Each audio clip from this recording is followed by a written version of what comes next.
Dubai Capitals ने toss जीतकर एडीकेआर को बैटिंग का न्योता दिया और माइकल पेपर जो कि अर्धशतक बना के आ रहे थे इस मुकाबले में उसी फॉर्म में नजर आए। 32 रन की पारी जिसने वो नींव रखी और उसके बाद पूरा काम किया आंद्रे रसल ने। उन्होंने आते ही put up an air show in Abu Dhabi.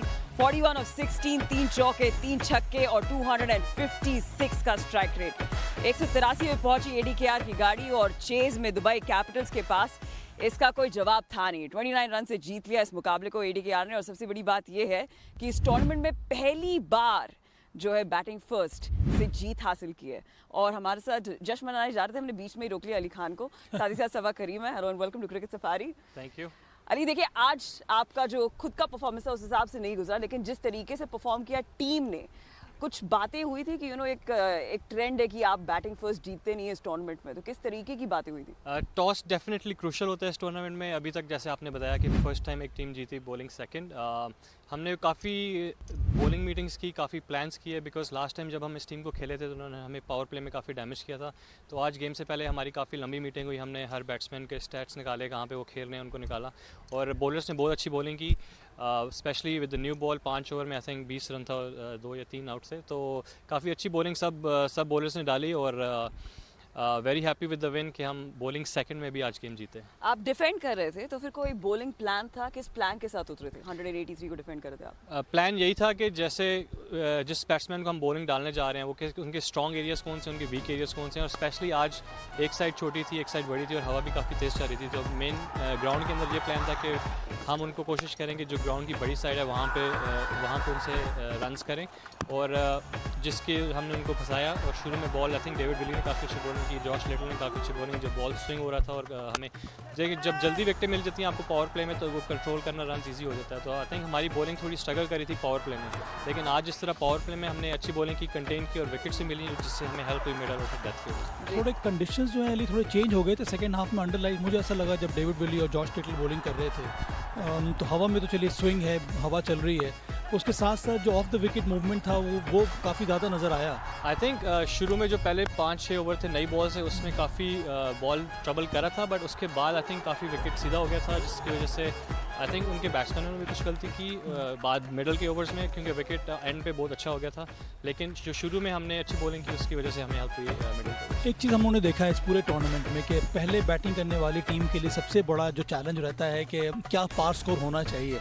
उस लिहाज से अगर देखा जाए तो जो अच्छी शुरुआत मिली आप लोगों को पावर प्ले में, उसी का फ़ायदा उठाया। तो अंत में अगर आप 180, 175, 180 बना रहे हैं तो फिर आप हमेशा गेम में बने रहते हैं। जी, शुरू से हमारा यही टारगेट था जब हम बैटिंग भी कर रहे थे कि किसी तरह हम 180 पे एटलीस्ट पहुंचे, जो कि पार स्कोर है। तो आई थिंक जिस तरह रसल ने 1 ओवर में 31 किया, आई थिंक उससे हमारी काफ़ी मदद हुई और हम जीते भी। आई थिंक 29 रन से जीते। तो आई थिंक वो ओवर जिसमें रसल ने 30 रन निकाले उससे काफ़ी हमें हाँ, क्योंकि बीच में डगमगा गई थी पारी। अच्छा रहा कि एंड्रे रसल ने आके वो बहुत एक स्टेज पे तो आई थिंक ये लग रहा था कि हम 140 150 तक करेंगे, लेकिन जिस तरह रसल ने बारी ली उसकी वजह से हमें काफ़ी मदद मिली। जी, मिडिल ओवर्स में 5 विकेट कपाए, उसके बाद 16-20 में 3 विकेट ही सिर्फ और 64 रन बनाए। तो इसकी वजह से जिस तरीके की वो पारी थी 183 पर आप पहुंचे। लेकिन आई एम श्योर वापस जाके डिस्कशन इस पे जरूर होगा जो कि कैच ड्रॉप्स हुए हैं, वो एक इशू है जिसको रिजॉल्व करना पड़ेगा एडीकेआर। एक्चुअली लाइट्स की वजह से कुछ परेशानी हो रही है क्या? इस तरह की बातें हुई हैं टीम मीटिंग में कि आई थिंक देखें कैच ड्रॉप्स तो पार्ट ऑफ द गेम है, लेकिन आई थिंक जिस तरह अभी पिछले 2-3 दिन से काफ़ी विंडी है, आई थिंक कल भी एक मैच में काफ़ी इजी कैचेस ड्रॉप हुए हैं। तो I think wind factor I think is the key कि अंडर लाइट्स जब बॉल ऊपर हवा में जाता है तो काफ़ी मूव होता है, जिसकी वजह से जज करना थोड़ा मुश्किल हो जाता है। एक और चीज़ मैंने देखी आपकी गेंदबाजी में अली के यॉर्कर्स आप डालते रहते हैं, आपका रोल बहुत स्पेसिफाई कर दिया गया है कि अंत के ओवर्स में आप आएंगे बॉलिंग करने के लिए। मैंने एक और चीज़ नोटिस किया कि जो फील्ड है बहुत ही सेटल्ड है। राइट हैंडर के लिए एक डीप थर्ड मैन, थोड़ा बहुत स्क्वायर, एक और बैकवर्ड पॉइंट सीधे बाउंड्री लाइन पर, 2 फील्डर इस तरफ और आप उसी हिसाब से प्रयास करते हैं बॉलिंग करने के लिए। चलिए, ये तो बहुत अच्छी बात रही। एक और मैं ये पूछना चाह रहा था, कुछ और आप ऐड करना चाह रहे हैं अपने गेंदबाजी में? देखिए और काफ़ी उसी फील्ड से, क्योंकि मैंने 2 साइडों की फील्ड रखी हुई है, एक डीप पॉइंट और एक डीप कवर्स, जिसकी वजह से मैं ऑफ साइड पे बॉलिंग फुल यॉर्कर कर सकता हूँ वाइड, और 3 बंदे मेरे पास लेग साइड में, जिसकी वजह से मैं पाँव में भी यॉर्कर डाल सकता हूँ। उसमें अब मैं बाउंसर भी डाल सकता हूँ, स्लो बाउंसर भी डाल सकता हूँ। लेकिन जो ज़्यादा प्लान्स डिस्कस हुए हैं, जो मुझे मेरा रोल मिला है कि मेरी स्ट्रेंथ है जो बॉलिंग यॉर्कर, तो मुझे जो कोचेस ने प्लान दिया है कि बस आप जाएं और वाइड यॉर्कर डालें और सीधा यॉर्कर। कभी कोई टेम्प्ट होता है कि अच्छा कुछ और भी ट्राई कर लेते हैं? आज हो रहा था जैसे 7 खिलाड़ी डाउन थे, मैं स्लो डालता, विकेट मिल जाता, लेकिन वो फिर आप अगर स्लो बॉल डालें विकेट के लिए जाएं और छक्का लग जाए तो फिर कोच से डांट पड़ेगी, तो इसलिए जो कोच ने बोला उसी पे डाला। अगर वहाँ से मिस हो जाए, आपको छक्का लग जाए, दैट्स ओके, लेकिन जो प्लान होता है उसी को फॉलो करते हैं। जी अली, देखिए सही टाइम पे ADKR जो है पीक कर रही है, Yes, क्योंकि we are nearing the playoffs. Yeah. तो शाहरुख खान का कोई मैसेज है? I think Shahrukh Khan will come, अगर हम जीते और फाइनल्स तक पहुंचे तो वो डेफिनेटली ज़रूर आएंगे हमें सपोर्ट करने। बट आई थिंक हमें वो मैसेज आता रहता है कि वो काफ़ी सपोर्ट करते हैं और वो हर गेम देखते हैं हमारा। बट जब सही टाइम पे पीक करिए, जिस तरीके से आप लोग ने यहाँ पे 2 मुकाबले खेले अपने होम ग्राउंड पर, उससे लगा है कि एक नई ऊर्जा टीम में, बिकॉज ऑलराउंड परफॉर्मेंस रहा है। ऐसा नहीं है कि हम बोल रहे थे कि आंड्रे रसल पे बहुत डिपेंडेंट है ये टीम, लेकिन ऐसा नहीं है, क्योंकि सब लोग मिलकर परफॉर्म करें, चाहे वो बॉलर्स और बैटर्स। तो कुछ डेफिनेटली ये काफ़ी क्रूशल विन थी, स्पेशली पॉइंट्स टेबल के लिहाज से। I think we are 3rd और 2nd right now. On the second, okay, that's really good. तो अभी हमें बैक टू बैक विक्ट्रीज मिली, जिसकी वजह से हमारा मोमेंटम बन गया। नेक्स्ट गेम हमारा शारजा में, वहाँ पे हम अभी तक नहीं खेले, बट हम कल वहाँ जाएंगे और वहाँ पे ग्राउंड में प्रैक्टिस करेंगे, यूज्ड टू होंगे कंडीशंस का, और होपफुली अभी हमारे 3 फर्स्ट जो राउंड के गेम्स है वो रहते हैं, और इंशाल्लाह तीनों जीतने की कोशिश करेंगे। कई बार ये भी देखा गया है ना अली कि पावर प्ले में अगर आपकी पकड़ मजबूत हो जाती है तो फिर उससे आसानी होती है बैटिंग यूनिट को। और आज आपकी पारी में जब आपकी टीम बैटिंग कर रही थी, वहाँ पर माइकल पेपर ने शानदार बैटिंग की। और मुझे लगता है कि कई सारे उन्होंने कन्वेंशनल शॉट भी वो खेलते हैं, पर वो स्कूप शॉट जब खेलना शुरू कर देते हैं तो मुझे लगता है कि बॉलर के दिमाग में जाता है कि अब इसको कौन सी लेंथ डाली जाए। डेफिनेटली उसको माइकल पेपर काफ़ी अच्छा खेले। जब उनके साथ हम प्रैक्टिस मैच खेल रहे थे और नेट्स में बॉलिंग डालते हैं, तो वो इस तरह की फंकी शॉट्स खेलते हैं, जिसकी वजह से एज अ बॉलर हमें काफ़ी परेशानी फंकी राइट वर्ड है या तो काफ़ी परेशानी होती है। आई एम श्योर कि जो मिडल में भी जो डब्बई कैपिटल से बॉलर्स थे वो इसीलिए फ्रस्ट्रेट हुए थे, जिसकी वजह से वो शॉटें खेलते हैं। और एक अच्छी बात कि वो कमिट करते हैं शॉट को और कनेक्ट करते हैं, जिसकी वजह से उनको रिजल्ट मिलता है। और आज मुझे इंटेंसिटी बहुत अच्छी लगी आपके टॉप ऑर्डर के बैटर्स की, चाहे वो माइकल पेपर हो गए या फिर जो भी आ रहा था बैटर पावर प्ले में, उनकी कोशिश यही थी कि एग्रेसिव बैटिंग करनी है। क्योंकि एक और फायदा ये भी रहता है कि आपके पास जो लोअर मिडिल ऑर्डर वो काफ़ी ज़्यादा मजबूत है, तो ये फ्रीडम देता है टॉप ऑर्डर को इस तरह की बैटिंग करने के लिए। डेफिनेटली आई थिंक जो बैटिंग प्लान्स थे वो यही थे कि जाके पॉजिटिव खेलें, और if the ball is there तो उसको रन्स करने की कोशिश करें। अगर आउट होते हैं तो कोई मसला नहीं है, क्योंकि हमारी काफ़ी लंबी बैटिंग है। आई थिंक नंबर 10 तक हमारे बैट्समैन हैं, और जैसा कि रसल भी काफ़ी लेट आते हैं, डेविड विली आज उनकी एक अच्छी पारी खेली उन्होंने भी, 26 रन खेले वो भी। तो अगर पावर प्ले में हमें अच्छा स्टार्ट मिल जाए, जिससे हमारे जो बिग हिटर्स हैं उनके लिए ईजी हो जाता है एंड पे। लेकिन जब आए वो चेस करने के लिए कैपिटल्स और वार्नर का कैच छूटा, और उसके बाद जब उन्होंने मारना शुरू किया, एक तरीके का डर बैठा ADKR के? नहीं, डर नहीं बैठा, बिकॉज दूसरी एंड से वो विकेट लूज कर रहे थे। तो एक साइड पे अगर एक बैट्समैन सेट खेल रहा है, लेकिन अगर आप दूसरे एंड से बैट्समैन को आउट करी जा रहे हैं, तो उससे फिर भी हमारा जो है वो we are still on top. तो आई थिंक बॉलर्स ने काफ़ी अच्छी बॉलिंग डाली, जिसकी वजह से अच्छा रिजल्ट मिला। Well Indeed. अगर आपको अपने गेम का एनालिसिस करना हो तो ये कप जीतने के लिए क्या करना होगा? और आई थिंक जिस तरह आज खेले, कलेक्टिवली एज अ टीम खेलना पड़ेगा, एक दूसरे को सपोर्ट करना पड़ेगा, और काफ़ी अच्छी वाइब है अब हमारा काफ़ी अच्छा मोमेंटम बन गया, जिसकी वजह से आई थिंक नेक्स्ट 3 गेम में भी हम जीतने की कोशिश करेंगे और उसको कंटिन्यू करेंगे for the playoffs. Alright, give us a big smile now, Ali, because you won. Well done, And well thank done. you so much for joining us. Thanks for having me. बहुत शुक्रिया। Thank you. Thank you. Well, इसी के साथ एक बार points table पे नजर डाल लेते हैं, और आपको बता दें कि ADKR जो है वो नंबर 2 पर आ चुकी है विद 8 पॉइंट्स, लेकिन माय एमिरेट्स अभी भी नंबर 1 पे है। कल माय एमिरेट्स आपको दिखेगी अबू धाबी में ही उनका मुकाबला है। उसके बाद तीसरे नंबर पे डेजर्ट वाइपर्स 6 अंकों के साथ, और 6 अंक पे 3 टीमें हैं, और उसके बाद सबसे नीचे है 4 पॉइंट्स पर जो आखिर की टीम है। लेकिन इस तरीके का गैप है अगर आप नेट रन रेट में देखें, क्योंकि एक लौती माय एमिरेट्स जो है वो पॉजिटिव में, उसके बाद सारे नेगेटिव में। सबा, ADKR, हमने माइकल पेपर की बात की। माइकल पेपर का आप देखें तो जो 2 मुकाबले ADKR ने यहाँ पे जीते हैं, पहले में उन्होंने अर्धशतक बनाया, आज उन्होंने 32 रन, जो कि एक बहुत इंपॉर्टेंट इनिंग्स है वो खेला। ये ओपनिंग जोड़ी को चलना कितना ज़रूरी है, जो क्लार्क एंड माइकल पेपर? हालांकि दूसरे छोर से उतना कुछ सपोर्ट मिला नहीं है माइकल पेपर को। मुझे लगता है कि स्काउट्स ने काम किया है इस बार। पिछले सीज़न क्या हुआ था उनके साथ परेशानी ये थी कि बैटिंग उनकी क्रम्बल कर रही थी, कोई बड़ी पारी किसी ने खेली नहीं थी। पर इस साल उन्होंने मेहनत की है यंग बैटर्स को पिक करने में। उनमें सबसे बड़ा नाम इस समय माइकल पेपर मुझे नज़र आ रहा है, क्योंकि ये एक टिपिकली T20 मॉडर्न बैटर है, जिसके बारे में हम लोग बात करते आ रहे हैं। 360 डिग्री वो ये खिलाड़ी शॉट्स खेल सकता है, स्कूप शॉट्स खेल सकता है, स्पिनर्स के विरुद्ध भी वो बड़े बड़े शॉट्स लगा सकता है, पेस बॉलर्स के सामने हमने देखा आज वो कितना ज़्यादा केपेबल बैटर है। तो मेरे ख्याल में अगर इस तरह की शुरुआत मिलती रही नाइट राइडर्स को तो फिर उनको रोकना बहुत मुश्किल हो जाएगा, क्योंकि इनकी टीम इस समय बैलेंस लग रही है, क्योंकि बल्लेबाजी में वो मजबूती अब नज़र आने लगी है। जी, और जितने भी टीम्स देख रहे होंगे इस मैच को, वो ये भी देख रहे होंगे कि अगर वार्नर का कैच छूटा तो उनको भी रोकना ज़रा मुश्किल हो जाएगा, बिकॉज आज वो उस लय में नजर आए, स्पेशली जब वो 16 पे जो उनका कैच छूटा उसके बाद वो रुके नहीं, लेकिन अर्धशतक से छूट गया। हाँ, कोशिश आज उन्होंने की, पर मुझे लग रहा है अभी भी वो उनके प्राइम फॉर्म से थोड़ा दूर है। आज उन्होंने प्रयास पूरा किया। चलिए, जैसे गली ने कहा कि दूसरे छोर से अगर विकेट गिर रहा है तो दबाव बढ़ जाता है मेन बैटर के ऊपर, तो आज डेविड वार्नर के साथ भी वही हुआ। आज कम से कम शॉट सिलेक्शन में ज़्यादा निखार देखने को मिला, खासकर तो उन्होंने जो बैक ऑफ द कीपर वो जो स्कूप शॉट लगाया, उस तरह के शॉट्स उन्होंने लगाए जिनके बारे में हम लोग जानते आए हैं और जिनको कई बार हमने देखा है खेलते हुए। पर अंत में अभी भी मुझे लगता है कि एक मैच विनिंग पारी की ज़रूरत है। कप्तान होने के नाते वो खुद अपने आप को बैक करेंगी। मैं अगर एक मैच विनिंग पारी खेल दूं अपनी टीम के लिए तो मुझे लगता है कि अंत में उससे टीम को बहुत ज़्यादा फ़ायदा होता है। अभी भी मुझे लगता है कि वहाँ तक पहुँचे नहीं है डेविड वार्नर। जी देखिए, डेविड वार्नर एक ऐसा नाम है, बल्ला चले ना चले जो भी हो, इन पे नज़र ज़रूर रहती है, क्योंकि ये इतने बड़े खिलाड़ी हैं और इन्हें और करीब से जानने की कोशिश की है हमने। He is our know your player.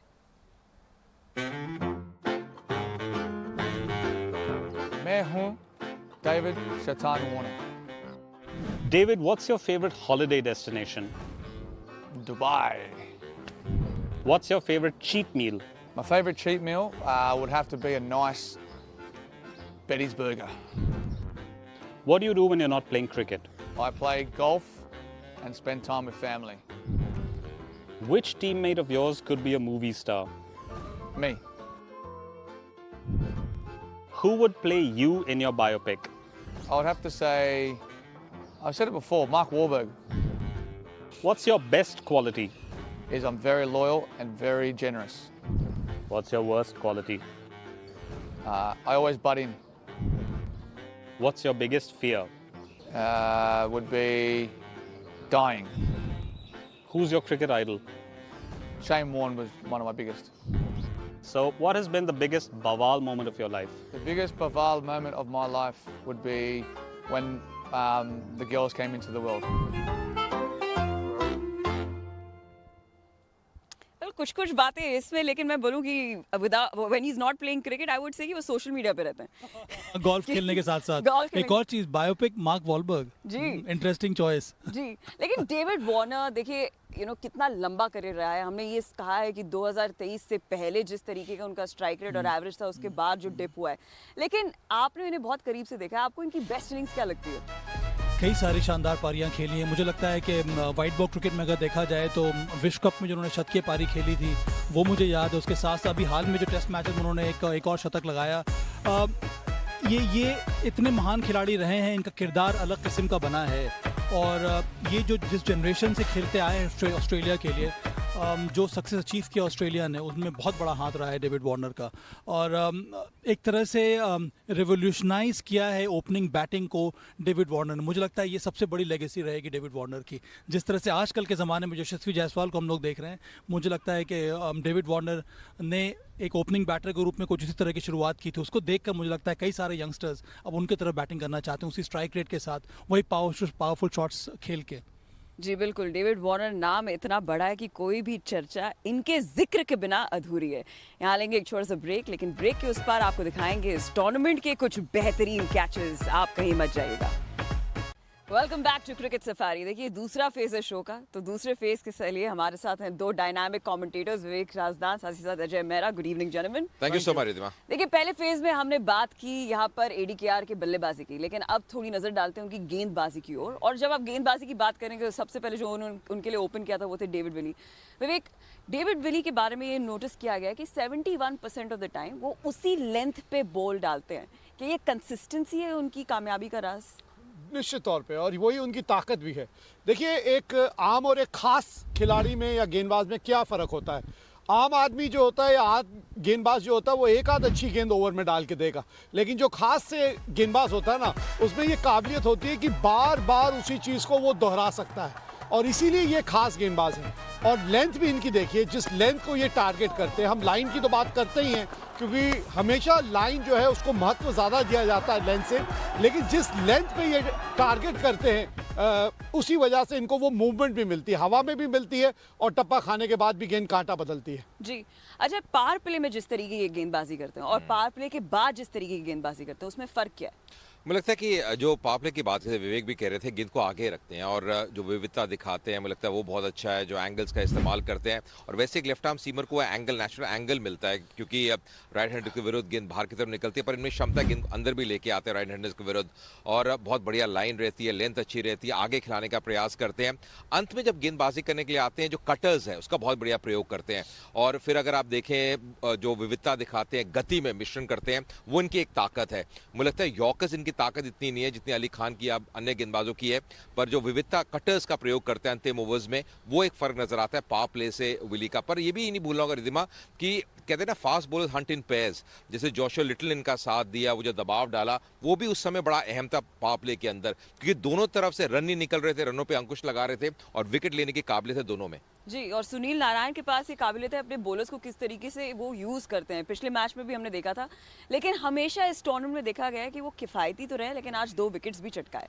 और मेरे ख्याल से उनका ज़्यादा रोल यही रहता है कि रन्स जो है ना वो ना आने दें, क्योंकि जब उस तरह का दबाव पड़ता है तब आमतौर पे बल्लेबाज से चूक हो जाती है। और आज जो चूक हुई थी रॉबमन पॉवल से खास तौर पे, जब आके उन्होंने वो विकेट लिया था, उसने तो मैच ही एक तरफा कर दिया। एक ही लाइन पकड़ के गेंदबाजी करते हैं। और आप ये देखिए ना, जब आप सुनील नारायण की बात करते हैं, किसी भी आप लीग को उठा के देख लें, आप कहीं भी चले जाएं, T20 फॉर्मेट में जब भी बात होती है, सबसे किफ़ायती गेंदबाज विश्व क्रिकेट में कौन है, इन्हीं जनाब का नाम आता है। और इतने साल हो गए इनको खेलते हुए, लेकिन आज भी बल्लेबाज नहीं पढ़ पाता कि गेंद टप्पा खाने के बाद कहां जाने वाली है। जी बिल्कुल, विकेट चटकाएं या ना चटकाएं, लेकिन वो जो इकोनॉमी वाला डिपार्टमेंट होता है ना, उसमें वो एकदम बिलो 5 या बिलो 6 तो रहते ही हैं। लेकिन रिदम, मेरी एक शिकायत थी कि मैंने कई बार जो पहले के मैचेस है ना, हम ये कह रहे थे कि ये शुरू में पावर प्ले में क्यों नहीं आते गेंदबाजी करने के लिए, पर अब धीरे धीरे पिछले कुछ मैचेस में नजर आ रहा है कि पावर प्ले के अंदर आ रहे हैं भीतर, जो कि अच्छी चीज है। क्योंकि जैसे विवेक ने कहा कि मतलब इनको समझना पढ़ना बड़ा कठिन रहता है, क्योंकि कई बार हम विकेट कीपर से बात करते हैं ना, उनके साथ खेलते रहे हैं, वो कहते हैं हम इतने साल कीपिंग करने के बाद भी इनको पढ़ना बड़ा कठिन है। तो आप समझिए बल्लेबाज का क्या हशर होता होगा, उसके लिए कितना कठिन है। तो ये इनकी खासियत है, खूबी है। और मुझे लगता है कि जो अनुभव की बात कर रहे हैं विवेक, बिल्कुल सही कि इतने सालों से खेल रहे हैं, वो तजुर्बा है, वो हमेशा काम में आता है। जी, लेकिन एडीकेआर की ओवरऑल परफॉर्मेंस में एक चूक ये रह गई, वो थी वो ड्रॉप्ड कैचेस। देखिए 183 थे बोर्ड पर, दुबई कैपिटल्स की ओर से कोई टिका नहीं डेविड वार्नर और जेसन होल्डर के अलावा, लेकिन ये ड्रॉप्ड कैचेस आगे जाके बहुत हर्ट करेंगे। ये विभाग है जिस पे काम करने की ज़रूरत है। गेंदबाजी अच्छी हुई, बल्लेबाजी अच्छी हुई और कैचेस भी अगर अच्छे पकड़ने शुरू हो जाएं तो फिर तीनों विभाग में ये टीम अच्छी हो जाएगी। क्योंकि आगे चल के आप देखेंगे रिद्धिमा, टूर्नामेंट जीतने वाली टीम आपको वही नजर आएगी जिनके तीनों विभाग जो हैं वो मजबूत होंगे। क्योंकि कई बार क्या होता है ऐसे मैचों में खास तौर पे कि एक आध कैच इतना महंगा पड़ता है, और अगर ये कोई क्वालिफायर या नॉकआउट मैच हुआ और जहां आपसे एक आध ऐसा कैच छूट गया तो टूर्नामेंट से बाहर भी हो सकते हैं आप। जी, और कैच छूटा तो वो रिवॉर्ड भी छूट जाएगा, क्योंकि इस टूर्नामेंट में बेस्ट कैचेस के लिए रिवॉर्ड है, एक बाइसाइकिल हब। अब आज हमें 2 बेहतरीन कैचेस देखने को मिले दुबई कैपिटल्स की ओर से, सैम बिलिंग्स और रोबमन पॉवल। लेकिन 20वां मैच था ये डीपी वर्ल्ड ILT20 का। आपको एक रिकैप दिखा दे बेस्ट कैचेस इस टूर्नामेंट का। डीपी वर्ल्ड ILT20 में फील्ड पर कमाल तो होते ही रहते हैं, और सीजन 2 भी कुछ अलग नहीं है। पेश है अब तक की 5 जबरदस्त कैचेस ऑफ द टूर्नामेंट। सबसे पहले मैच नंबर 2 में ये जबरदस्त कैच, दुबई कैपिटल्स के सैम बिलिंग्स की ये डाइविंग कैच, जिसने माई एमिरेट्स के विल स्मीथ को बाहर का रास्ता दिखाया। उसके बाद माई एमिरेट्स के ट्रेंट बोल्ट का ये कैच, जिसने शारजा वॉरियर्स के बाजिल हमीद का विकेट छिटकाया और फैंस का दिल जीत लिया।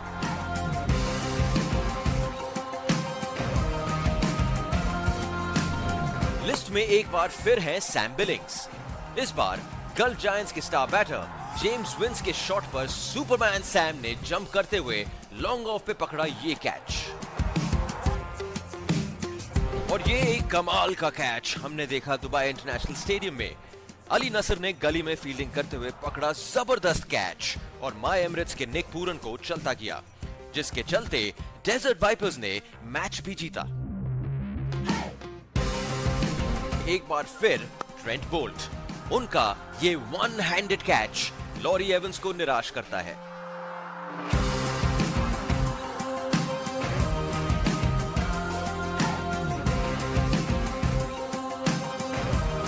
जबरदस्त कैचेस। जुड़े रहिए ऐसे और जबरदस्त कैचेस के लिए सिर्फ डीपी वर्ल्ड ILT20 पर। जी हाँ, पूरा का पूरा एक्शन सिर्फ आपको यहीं और यहीं मिलेगा। लेकिन एक बार एक वोट ले ले हमारे एक्सपर्ट से यहाँ पर, best catch of the tournament अभी तक आपको कौन सा लगा? जाए देखिए रिदिमा, सैम बिलिंग्स ने आउटस्टैंडिंग फील्डिंग करी है, पर मेरा दिल ना जीता है ट्रेंट बोल्ट ने। वो जो कैच इसी मैदान में पकड़ा था वन हैंडेड, मुझे ऐसा लगा थोड़ी चूक हो गई थी, लेट हो गए थे, फिर वन हैंडेड जो कैच पकड़ा, क्योंकि काफी उनको दौड़ना भी पड़ा। केवल ये नहीं कि कैच वहीं खड़े खड़े पकड़ा, दौड़ना पड़ा, फिर एंटिसिपेशन टॉप क्लास है। और फिर कई बार क्या होता है, जब कोनी लगती है ना, गेंद आपके हाथ से निकल जाती है, पर कंट्रोल में गेंद को रखा, तो मेरा वोट जाएगा ट्रेंट बोल्ट को। जी देखिए, कल है सुपर संडे, तो अब गाड़ी को आगे बढ़ाते हैं और आपको बता दें कि कल का पहला मैच अबू धाबी में ही खेला जाएगा, जहां पे भिड़ेंगे माय एमिरेट्स जो कि टेबल टॉपर हैं डेजर्ट वाइपर्स से, जो कि एक मैच जीत के आ रहे हैं। आज ही जीता था जो तो आफ्टरनून का मैच था।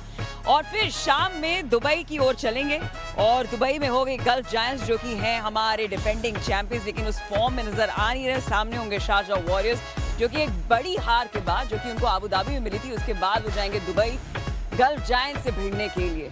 तो चलिए पहले मैच के बारे में बात करते हैं। माय एमिरेट्स यानी Trent Boult, Mohammad Wasim form में नजर आ रहे हैं। क्या इन्हें रोक पाएंगे, स्पेशली पहले 10 ओवर में? अभी तो नहीं रोक पाएंगे, तभी आप रोक पाएंगे जब वेस्ट इंडीज के खिलाड़ी चले जाएंगे। सीधी बात है, जब तक ये वेस्ट इंडीज के खिलाड़ी हैं इस टीम के साथ जुड़े हुए, चाहे आप निकोलस पूरन की बात करें, अकील हुसैन की बात करें, हम तो ट्रेंट बोल्ट की गेंदबाजी हमने देखी है, किस धार वाली गेंदबाजी नजर आ रही है।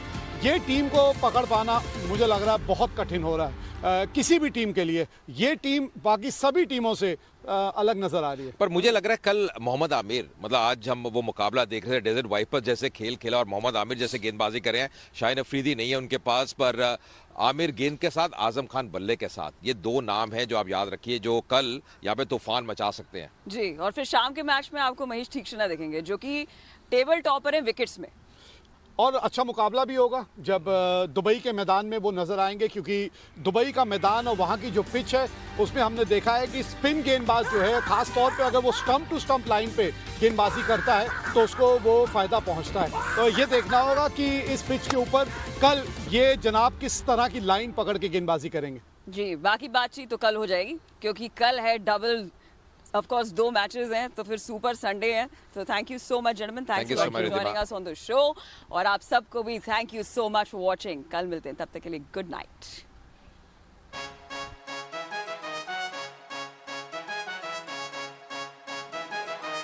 एक रश है नस नस में, लगे कुछ नहीं अब बस में, उठने वाला है एक तूफान, जूतों की फीते लगे कसम में। Boom, best of the best, you know, with the best of the best, you know, lights bright जैसे हो रहा क्रिकेट फेस्टिवल, होने रे हल्ला हल्ला हल्ला।